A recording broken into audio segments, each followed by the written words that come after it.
Welcome to the next part of Solo Leveling Recap, here.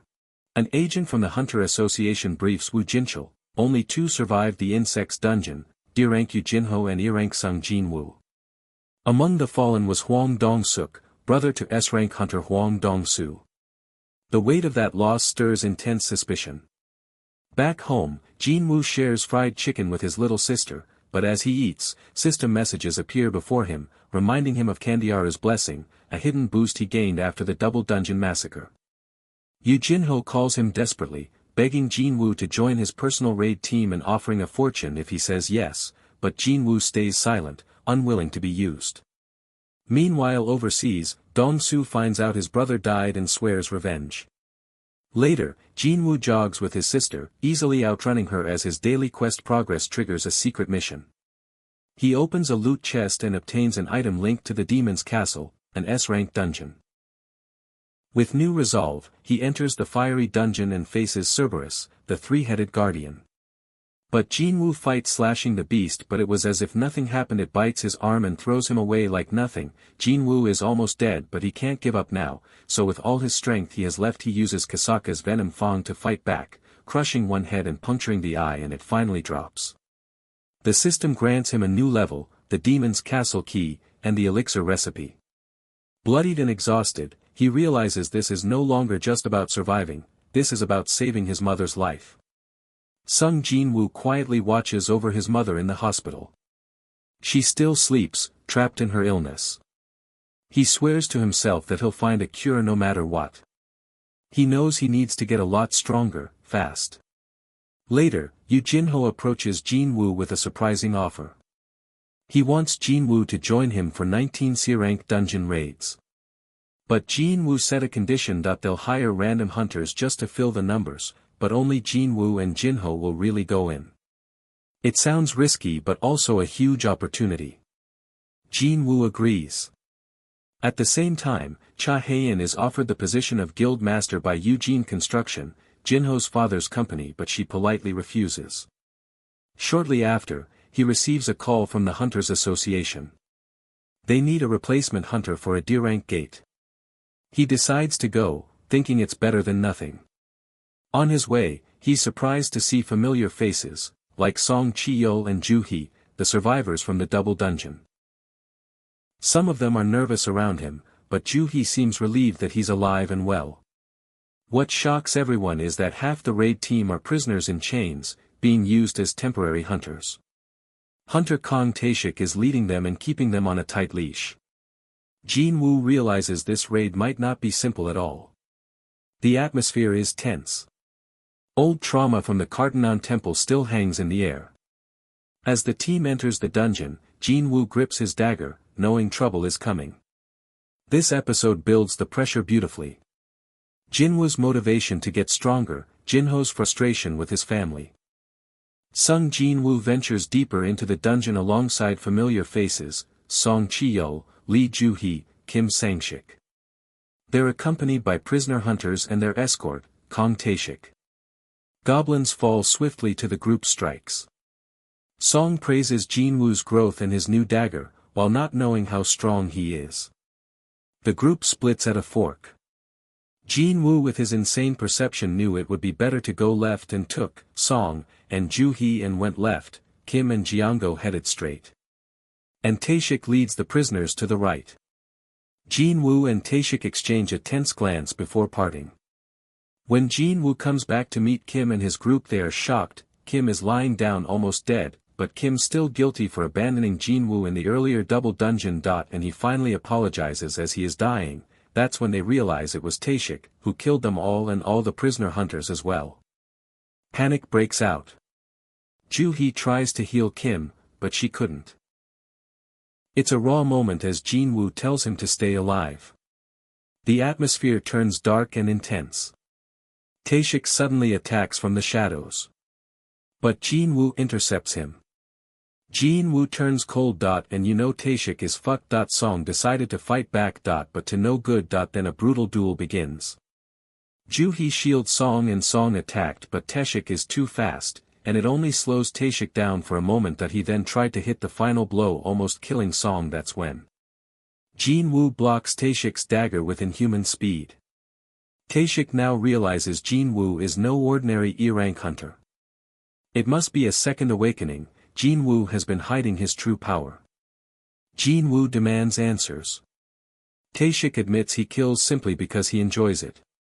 This infuriates Jin Woo. Then the battle begins. The fastness of Taeshik is his advantage. Then the system triggers a mission and he prepares to finish the fight. His powers are now exposed to Song and Ju-hee, but he can't stop and run now.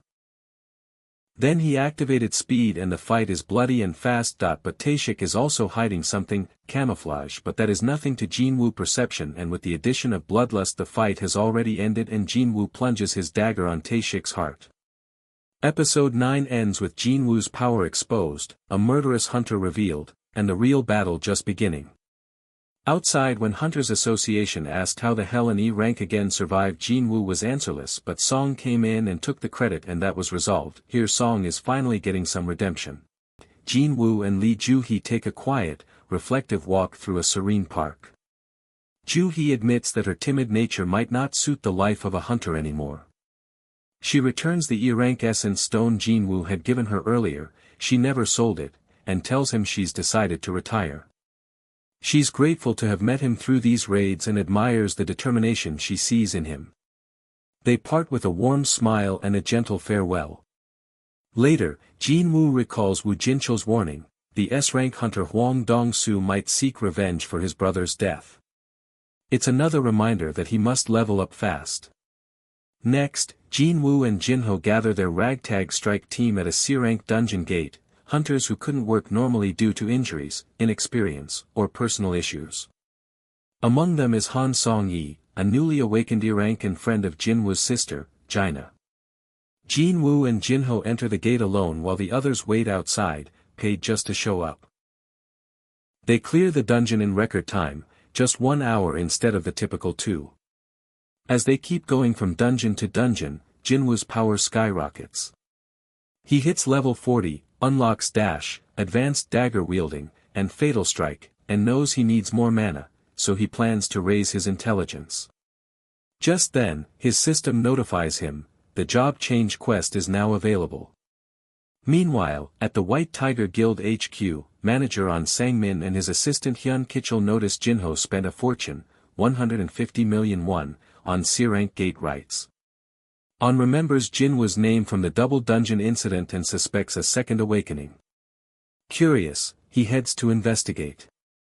At the gate, On and Hyun find an odd group lounging around, like a picnic. Han Song-yi informs them the area is off limits and reveals she's a hunter.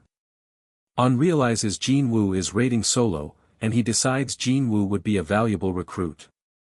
Later, over coffee, On makes a recruitment offer.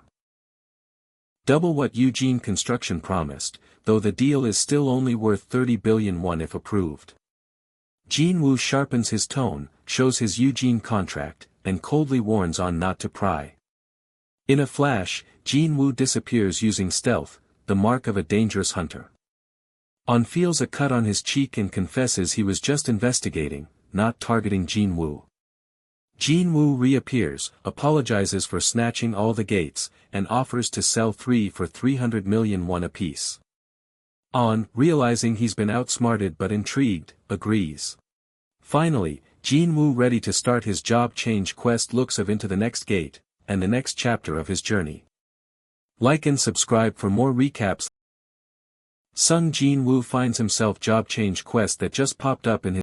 He realizes too late that in this dungeon, potions, full recovery, the store, they're all disabled. He must finish the quest without them. Inside, a metallic thud heralds danger. Jin Woo draws Venom Fang, and striked, but nothing happened to the armor. Dodging expertly, he unleashes Fatal Strike, but it's ineffective. Then, relying on raw strength, he tears the knight in half with his bare hands, leveling up. Meanwhile, at Eugene Construction headquarters, a tense family dinner unfolds. Jinho's father questions his sons, especially Jinho, about their progress. Jin Sung, his older brother, deflects expectations with reassurances. Back in the dungeon, Jin Woo presses on. He fights off assassins, mages, archers, all with precision and growing fatigue. He recognizes his need to boost his intellect to handle magic users, and conserves his skills wisely. Exhausted, he pushes forward, until he spots a B-rank chestplate on a fallen knight. He equips it, and discovers the armor pieces are invisible. He opens a massive door, wind howls as he enters a grand throne room. Standing before an empty throne is a crimson-armored warrior, Knight Commander Igris the Bloodred. Jin Woo tenses as Igris unleashes a ferocious charge, shattering stone pillars with his mighty blade. Jin Woo fights desperately, his dagger useless, he equips the armor to withstand blows. Dash and brute force help, but Igris is overwhelmingly powerful. The knight throws Jin Woo around like a ragdoll, finally slamming him against the throne. Jin Woo is choking, brittle. Igris summons his sword for the final blow. Jin Woo stops him, grabbing the blade bare-handed, and cries that he's not finished yet. He summons his dagger and plunges it into Igris's eye. With brutal determination, he impales the knight through the throat. Igris collapses. Jin Woo wins, but he feels it was luck. A system message confirms his foe's defeat. His rewards: the S-rank Crimson Helmet, a rune stone for the skill ruler's hand, and a teleportation stone to proceed deeper. When more enemies flood in, he realizes the trial only intensifies the farther he goes. The teleportation stone slips from his hand, and the chamber fills with advancing knights. The true challenge, and another quest, has just begun.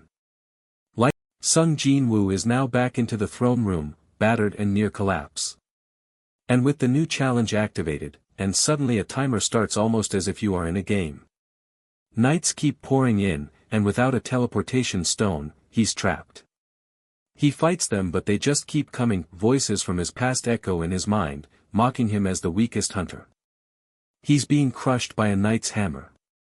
Just as his strength gives out, the system triggers a daily quest failure. Instead of execution, he's sent to the penalty zone, a burning desert beneath red skies. He buys mana potions to fight exhaustion, but health potions can't heal his wounds. Suddenly, giant centipedes burst from the sand. Jin Woo slays them one after another, sharpening his resolve to never back down again. Meanwhile, his sister Jaina wakes at home, notices his empty seat at dinner, and quietly wonders where her brother is. After the penalty is over. Jin Woo wanted a new weapon as Venom Fang is now lower tier, so he went to the shop and checked out weapons. There he bought one of the expensive ones. Night Killer returns to the dungeon, wielding a new dagger, the Night Killer that he also uses a rune and unlocks the skill ruler's hand, which allows users to control things with his mind, which is crazy. Back in the throne room, he realizes the endless nights are sustained by hidden mages. With precise strikes and his new dagger toss, he takes them down, breaking the illusion and surviving over 4 hours of relentless combat. The system rewards him with a job change quest and reveals his hidden class, Necromancer. At first, he hesitates, magic feels unnatural, but the ability to command an army instead of fighting alone convinces him. Jin Woo's transformation completes, he becomes the Shadow Monarch. With a single command, 30 shadows rise at his feet, but more importantly he tries one more summon, Igris, the Crimson Knight. He commanded on Igris. Arise. Wind blowed harshly but it didn't work. The loyal guard didn't want to leave the empty throne. Then he tries again. Arise, but still no. He has one more try, so he asked, why serve an empty throne? How about serving the one standing before you? And he tries for the last time. Arise. Then emerges as his loyal shadow, standing before him. Igris. Season 1 closes with Jin Woo standing tall, no longer alone, ready to lead his shadow army into battles yet to come. And I will see you on the next season.